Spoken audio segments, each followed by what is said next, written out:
السلام علیکم۔ کوئٹہ والوں کا کہنا ہے کہ ہم سے ایک شیر چلا گیا، لیکن اس کے بدلے میں اللہ نے 2 برابر بڑا اور اسٹرانگ شیر دے دیا۔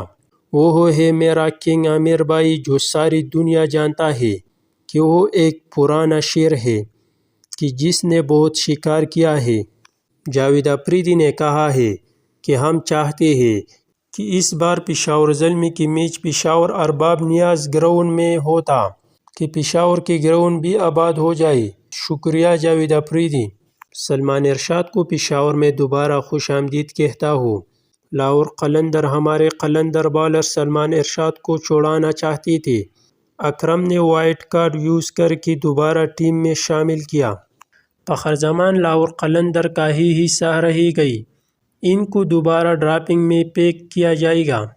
پاکستان کرکٹ بورڈ پی سی بی نے پی ایس ایل سے قبل پشاور میں نمائشی میچ کرانے کا منصوبہ بنایا ہے۔ پی سی بی حکام پشاور پہنچ گئی۔ پی سی بی انفراسٹرکچر اور ڈومیسٹک ڈپارٹمنٹ کے ارکان ارباب نیاز اور حیات آباد اسٹیڈیم کی رپورٹ کا جائزہ لے گئی۔